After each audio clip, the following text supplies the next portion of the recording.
The future of programmatic orchestrated dialogues. Any customer can have a car painted any color that he wants as long as it's painted black. On December 1st, 1913, Henry Ford introduced the modern-day assembly line, reducing the time it took to build a car from more than 12 hours to 2.5 hours, a concept based on the principles of mass production and mass marketing. A concept so revolutionary, so unprecedented, that it's like the after effect of an earthquake. It realigned the way things were seen, the way things were handled, and the way things were done. And although this after effect sort of became the foundation for organizational processes, especially in marketing, I can't help wondering, is it really that smart to to build our digital organizations on something that was relevant over 100 years ago? Could it be that our modern day marketing organizations are stuck because of the assembly line? Look, Henry Ford did a lot for society, and I'm sure his resume would top any of ours. But I still can't help thinking, could Henry Ford be the reason our ads are getting blocked? We used to get away with bombarding consumers with generic mass advertising. And if a brand wanted to promote a product or service, they'd plan a fixed campaign with a fixed generic message that would reach a large audience all at once.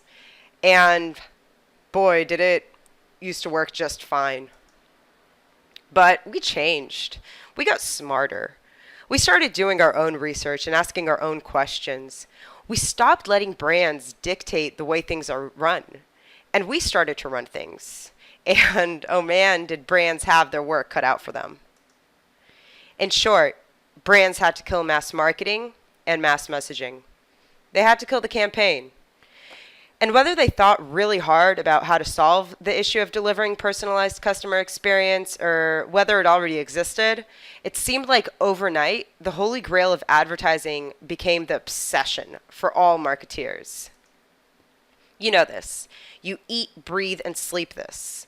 The right message to the right person at the right time. And for as long as I've been in the digital media industry, I've heard people talking about this holy grail of advertising. In fact, I wouldn't be surprised if it was one of the most written about concepts in the industry. But listen, our hard work has definitely paid off. We've come a long way from where we started. I mean, we invented programmatic advertising technology, and personally, I think Henry Ford would have been impressed. And with these technologies, we've managed to conquer 2 out of the 3 components of the Holy Grail. We found the right person, we found them at the right time, but we still haven't found the right message. In fact, did you know that today more than 80% of programmatic ads aren't personalized in any way? And that even with all the potential that programmatic has, even with all the help it wants to give us, we're still letting generic campaigns and static ads dominate the market. Are we seriously still making ad creatives the same way we made cars 100 years ago? Not good. So with some guidance from the Holy Grail, marketing went through a renaissance, and it gave birth to a concept which involved automated one-on-one engagement and personalized dialogue with the consumer, where mass messaging and mass communication were replaced by automated, precise target marketing. It gave birth to the orchestrated dialogue. Orchestrated dialogues are about erasing the campaign mentality from the digital marketing culture. They're about exhausting the potential of digital to its last drop, all for the sake of the customer. They're about listening and responding to the customer in order to build a relationship. Because really, customers are willing to interact with us, but we've just got to learn to listen. And in fact, we do have the technology, at least most of it, to actually conduct orchestrated dialogues. And when you realize that and actually take a minute to understand the potential that today's technology has in delivering the ultimate targeted ad, you've got to ask yourself, what the hell am I doing wrong? Well, it's not so much as you're screwing things up. Really, it's not you. It's not us. It's much, much bigger than us. And unless we manage to fix what's broken, no matter how much we try with the best we have, we'll never be able to achieve an orchestrated dialogue. So simply put, adopting new technology without organizational restructuring is not going to work. And just as we've seen technology and consumer culture evolve, We too, as organizations, must do the same. But it's hard. It's really, really hard. Our organizational processes and functions are very rigid. Our leaders in the organizations are set in their traditional ways. And if you think about it, we're still seeing the after effects of the assembly line in the way our organizations are structured. We set rigid hierarchies for job roles. Departments aren't aligned and don't cooperate with each other. Roles are strictly goal-oriented for each specific department. And the end result is of the product and functional silos across departments is that no one really understands how to improve the product or service to align itself with the customer's needs. Companies just can't seem to break down the internal departmental silos which prevent from the marriage of innovation and creativity. The creative process and programmatic data need not be strangers. They need to learn to work together and to merge their efforts in order to deliver stories that speak with consumers. Like, for example, imagine if your creative could use real-time feedback from a DMP to make responsive decisions that guarantee laser-precise targeting. And we also need to encourage our creative teams to become knowledgeable in the data science field and understand how programmatic targeting works. Or even better yet, maybe we could introduce a new position for a dialogue engineer, someone who could take the existing knowledge, data, and creatives and apply them to orchestrated dialogue applications. Regardless how we choose to embrace the marriage between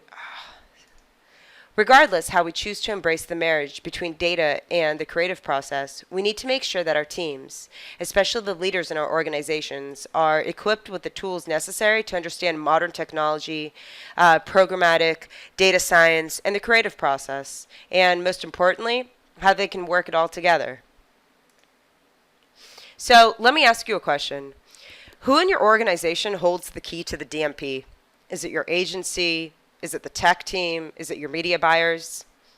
In short, having your data siloed is just not good. How can you actually expect to gain any insights and improve your strategies if your agency holds all the information on your clients? And how are marketing teams supposed to improve personalized marketing tactics if they don't have access to programmatic data? How are organizations expected to provide a seamless customer experience programmatically if their customer data is spread between different silos? Silo data is not good. Ad agencies need to learn how to become more tech savvy to deliver the complex needs their clients are demanding in today's fast-changing digital environment. You see, from the 1950s until now, agencies were shaped into highly stratified entities with rigid divisions of form and functions. And as the media landscape began to become more digital and transformed into programmatic and lost any resemblance to any sort of linear expansion, agencies have been finding themselves playing catch-up. It's not that there aren't enough talented people working for them. They're just saddled with an inflexible system that reinforces an old order. So it's time to shine and reimagine the creative and client relationship process and introduce new methods that take advantage of today's new technology. So what if all these problems could be overcome? And what if the organization repaired itself? Marketeers were equipped with quantitative skills and all data was integrated into one platform and was accessible to everyone who needed it. What if, instead of conducting a cacophony, we'd be able to get all the instruments to play together at the same time and conduct a symphony? We'd be able to attain the holy grail where organizations would be able to engage with their customers programmatically, on a personal level, through all channels with relevant content. We'd be able to create orchestrated dialogues. So how exactly would we do this? How could we design consistent and engaging content that promotes dialogue between the consumer and the brand across all channels and ad formats? And how would we use data and forecasting to personalize the content and creative to address the stages of the buyer journey? Firstly, I want to define what a successful dialogue is comprised of. So it includes having dynamic creatives that adjust automatically according to demographics, consumer behavior, and devices. It's about responsive messaging that's optimized in real time, creating content and creatives addressing the correct stage of the buyer journey. In short, an orchestrated dialogue is a programmatic creative. And this means a lot of variable data programming into the creative creation process. So, how do we infuse data feedback loops into the creative process? I'm going to ask you a question. What's the point of having customer data? Really, what is the point? It's to find out more about your customers and to find out who they really are. And through use cases, interviews, case studies, surveys, cookies, first, second, and third-party data, all of these means can provide you with valuable information on the people who want your goods and services. You can find out things like what moves them to buy, how they do the research, what their specific problems are. And with this data, you can create a persona. And don't just have one buyer persona, have multiple ones. Segment your lists and subdivide your customers. Identify the ripeness of each subgroup. Identify their needs and wants. Identify their interest and urgency. Look, the last thing you want to do is try to sell when the customer isn't ready, or even worse, trying to sell when it's too late. Then, design content that explicitly addresses the needs of each subgroup.